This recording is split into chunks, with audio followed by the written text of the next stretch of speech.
As educational institutions change civics and history curriculum, there are growing concerns over the impact that will have on the minds of Black and Latino children.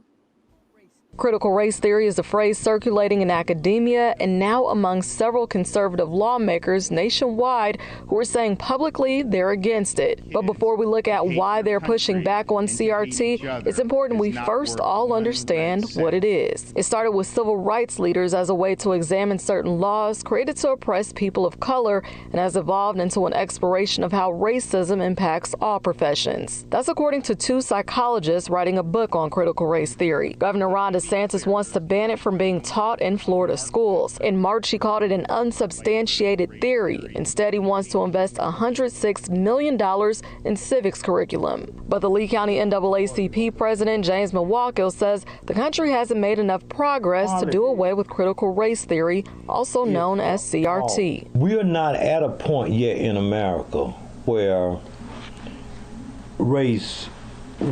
America is race neutral, or we're living in a colorblind society. Joining us to discuss this is Tony Muhammad. Assalamu alaikum, my dear sister. Wa alaikum salam. How are you doing today, brother Tony? All praise is due to Allah, doing well. Yes, sir. Good to hear. So we're going to jump into our first question. The Florida Dept.of Education is proposing changes to their civics and history curriculum in schools. What type of changes are being proposed? What potential impact would such curriculum changes have on the minds of Black and Latino children in public schools? Well, the changes that are being not just proposed, but they're being implemented has to do with the instilling of patriotism. Every 10, 15 years, conservative forces tend to do this in education, and they've been doing it throughout the country, where they're concerned that young people are straying away from patriotism, and so now they're implementing more. How can I put it? They're trying to reinforce patriotism more and more and more, instead of truly addressing the problems that we are experiencing as a society and as a world, as far as it goes in relation to us experiencing white supremacy, racism, and experiencing it on all levels in our society. Instead of teaching children how to confront and deal with these situations, they're trying to do away with even the idea that it even exists by implementing this curriculum on this super patriotism, which that's not going to amount to anything. The effect that's going to have on Black and Latino children that experience racism from the time that they begin public school, from the time that they're interacting with other students and with teachers, and they see that something is not right, when they hear their parents talking about them being pulled over by police, or them actually seeing it themselves, seeing them, their parents being brutalized by police or harassed by police, and hearing those kind of discussions, experiencing racism in this country, as children, Black and brown children, experience it more and more and more and more, but yet they see that those kind of issues are not being discussed in schools, and they are not allowed to even confront those kind of discussions. All it's going to do is alienate these children more and more. And I've experienced it in the classroom myself. Yes, sir. Thank you for your answer. And what has brought about a national movement to change the educational curriculum, including removing the critical race theory from being taught in schools? Well, the first thing about critical race theory is, like, we got to get rid of the theory part behind it, because it's not theory. There is a fact that we are experiencing racism and white supremacy, and we are experiencing Black and brown inferiority. That's number one. White people and conservative forces in this country for a very long time, really since the 90s, they've been forming their own coalitions to reform public education and the type of message that they want to instill on the minds of children. Not just do Black and brown children suffer, but also white children suffer, because here we have the reinforcement of white supremacy in the school system. If there's going to be any kind of resolve in this country when it comes down to racism, white supremacy, white people themselves have to confront their own racism and white supremacy.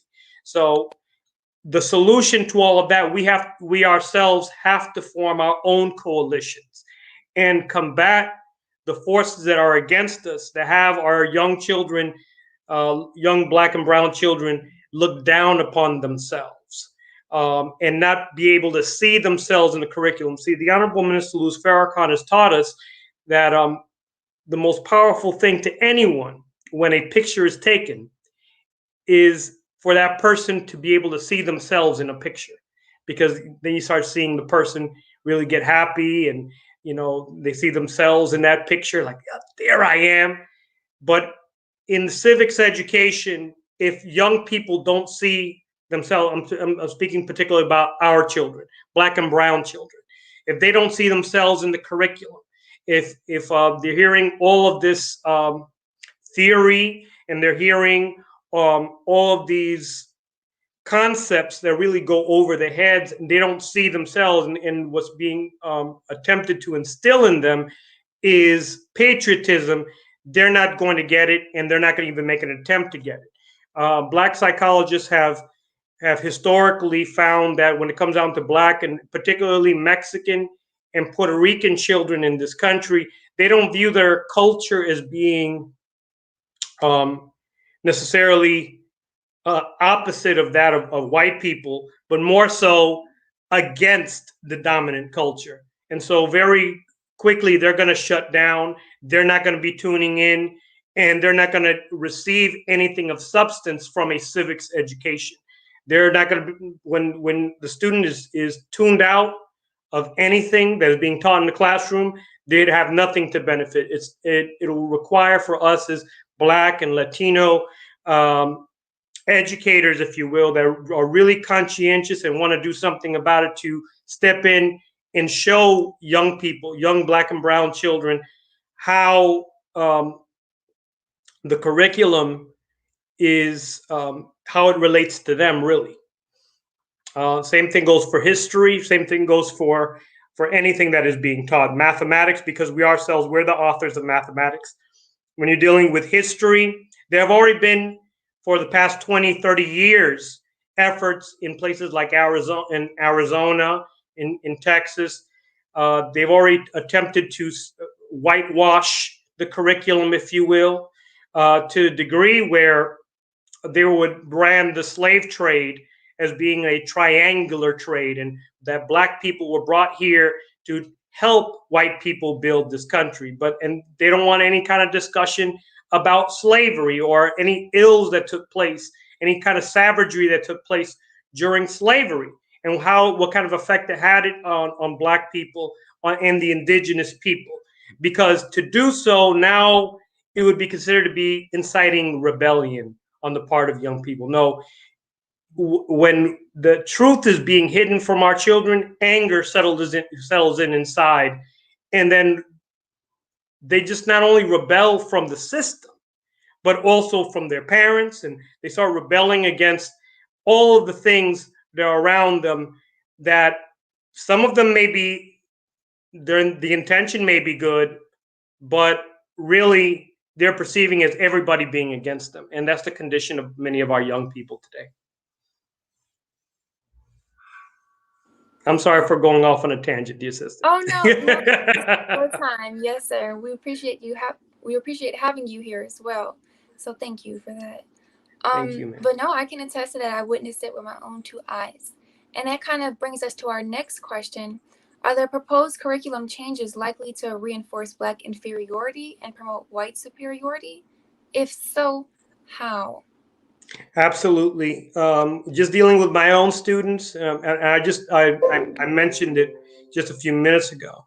The reality of the condition of our young people is that they don't see themselves in the curriculum, because it was never designed for them. It was never designed for their benefit. So as a result, they suffer.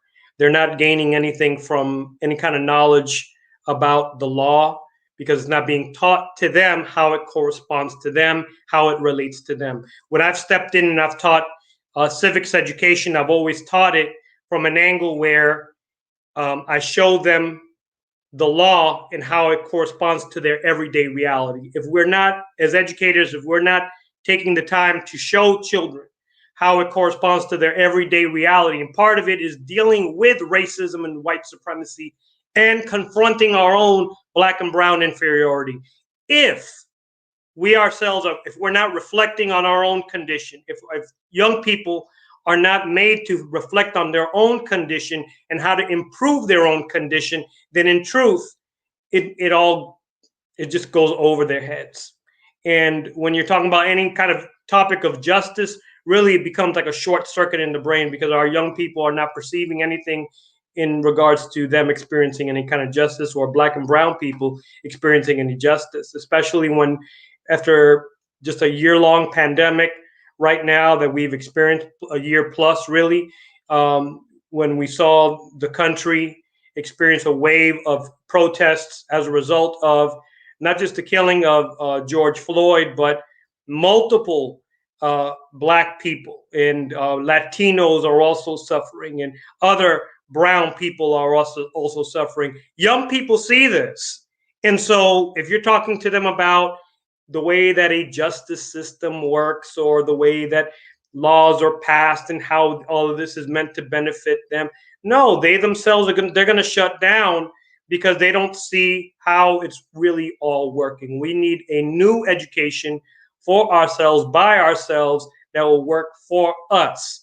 And we do need conscientious educators to speak the truth, to be courageous enough to speak the truth, and to present these realities to young people and how they themselves can participate in their own justice in their own communities. Yes, sir, I agree. We definitely need our own new education system. We need to set that up as soon as possible. Yes, sir. Now, are the proposed curriculum changes part of a larger national effort to censor critical thinking and eliminate historical controversy? And is the national effort put forth really to promote real history or a patriotic myth? It's a patriotic myth. Every country has its myths that's taught in its educational systems, and America is filled with them. I'm going to give one example. You know, every year the country celebrates the independence of this country on July 4th. But in truth, the the Declaration of Independence wasn't signed on July 4th. It started to be signed on July 2nd. And then it took several months for the Declaration of Independence to be signed by who are known as the founding fathers. So, but a lot of Americans don't know this, including white people. They don't know those realities. And so a lot of myths are taught for the purpose of trying to unify the country, but not unify really Black and brown. We've always been against, typically we've been against what has been taught because we don't see ourselves and we don't see how the curriculum is meant to benefit us. As I said, we ourselves, we have to develop curriculum for ourselves. I've met with a group in Liberty City earlier this week.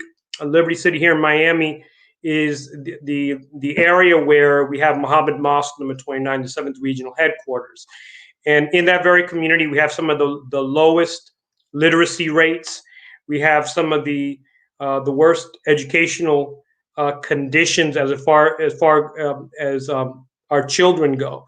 And so we're developing a literacy program. We're developing a STEM program dealing with the education of Black scientists, Black inventors, so that our young people could see more of themselves when it comes down to science and technology, and not just sports and entertainment, which is predominantly on the minds of our young people today.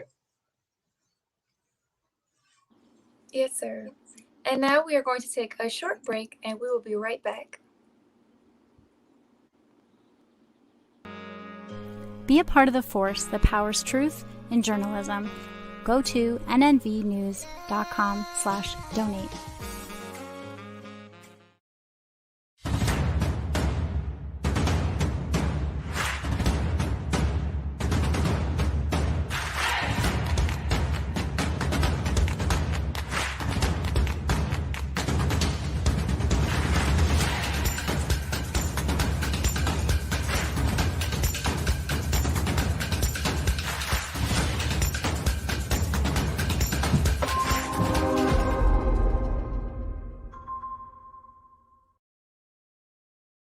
Worldwide, 24 hours a day, 7 days a week. Download the Final Call Radio app and take us everywhere. On your phone, on your computer, on your tablet, on Instagram, Facebook, and Twitter. You can also log on to finalcall.com and click the Listen Live button or finalcallradio.com. Final Call Radio, the official voice of the Honorable Minister Louis Farrakhan and the Nation of Islam.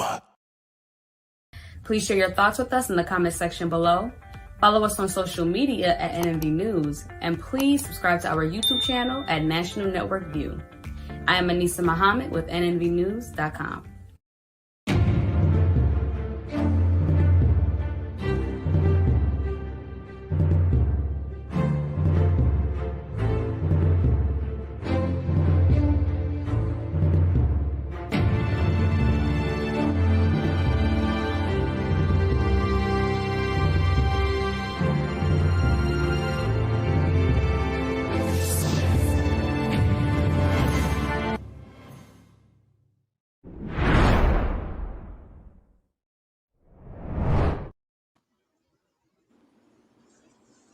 Okay, and now we are back with Tony Muhammad. All right, yes, sir. So I have 2 more questions for you. Yes, ma'am. This question and answer right now. I love how well versed you are in this, and a lot more of us need to be well versed in this. Black, brown, white, Hispanic, all of us need to be. So just 2 more questions for you, and then we'll be finished. Yes, ma'am. In the whitewashing of history, white students have been systematically miseducated. Has the miseducation been designed to cushion white people from the guilt they might feel if confronted with the sins of their fathers? Absolutely. And the most common response that white people give when you're talking anything about race, they start going to the whole statement, well, I'm not responsible for slavery, or my family wasn't responsible for slavery. They came here in the beginning part of the 20th century or something like that. No, but you benefit from the system.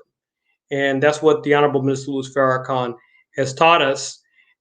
There's a certain benefit that white people experience. And then so if you're reforming the curriculum in a way where the whole idea and the concept of race, or just so much so that Black people don't really see any true, real issues being discussed, their reality in their own neighborhoods and in their communities, they don't see anything of value really being discussed. And so white people, especially young white people, now they're beginning to engage in the discussions because they see this reality that we are experiencing in America. When you get pulled over as a Black or brown person by police, what will happen? There's too many incidents that are now exposed on the regular on social media that you cannot deny the fact that we experience racism and white supremacy on a large scale in this country. So the discussion that will require for white people themselves to engage in any kind of in discussion if there is any form of reconciliation or redemption or any form of true justice to take place in the future of America. But in truth, it doesn't look like things are headed in that direction. It looks like the more that in racial injustice is exposed in America, the more these forces band up and work together to try to make things even more patriotic, and they try to conceal more and more of the history of savagery that we have experienced in this country. As Student Minister Abdul Halim Muhammad expressed when he was interviewed by NNV News, that is just right now, the majority of the country is now getting hip with the story of Black Wall Street being destroyed by what really it was a large scale white mob there in Tulsa, Oklahoma. These kind of discussions need to be exposed on the regular through education, and it's only through education, through really seriously sitting down and analyzing how we have suffered in this country, how particularly Black and brown people have suffered, even how other people, other groups of people have suffered, including some white people, because this country really was not designed for the benefit of all white people. It was originally designed only for wealthy white people. And these are some realities that all people need to confront if America would be really moved in the direction of becoming a great nation. But in truth, we're not nowhere near on that level right now. Absolutely, yes, sir. And I truly personally believe that these are things that we need to discuss in schools, in public schools and private schools. Everybody needs to know about these things because a lot of children and a lot of grown folks now, they just really don't know. So this is our last question now. What Yes, is a ma'am. more effective way of teaching civics education and history to Black, Latino, and other non-white students? Should the educational curriculum for Black and Latino children include nation building? Absolutely. As I said earlier, as conservative whites are creating their own coalitions, we should form our own coalitions ourselves. And when it comes down to our young people, Black and brown young people, that nation building does not begin after they graduate high school. That's way too late. What I teach in the classroom to young people is that whatever they envision themselves as doing in life, they should always have it in mind to, number one, become entrepreneurs. Even if they want to get involved in the medical profession or become teachers or whatever profession they want to get into, start networking with people in these fields now as middle school students. To find out how they can volunteer their time and find out the ins and outs of businesses, the ins and outs of schools, the ins and outs of hospitals. And so they'll know how these operate and how they work. Start studying now that we have time as young people. I try to give them examples throughout history, how some of the greatest generals in history, they didn't start as adults when they were like 20, 21. Many of them started when they were 13, 14, even younger than that in some cases. See, the future of any nation lies within the youth. And so as educators, that nation building begins in the classroom with young people, have them learn how to collaborate with one another when it comes down to the development of projects. That the student needs to see themselves as being part of something larger and not just simply have them come home and play video games, although we do need our recreational time, of course, but expose our young people. We are, as adults, as parents, we need to take the time to expose our young people about the broader reality, the broader idea of seeking to unite our people. Like I said earlier, like right now, there's like there are little coalitions being formed here in the Black community in Miami, where we're devoting ourselves to the re-education of our young people. And so nation building begins there. And we have to, as adults, we need to develop educational and employment systems where when young people graduate from high school, they already have a job waiting for them, and as employers, we're already investing in their education, sending them to college, and having them engage in alternative type of educational programs where they develop the skills to help build a whole new infrastructure to our communities. Yes, sir. Thank you so much for sharing these gems with us. And on behalf of Thank you for having me.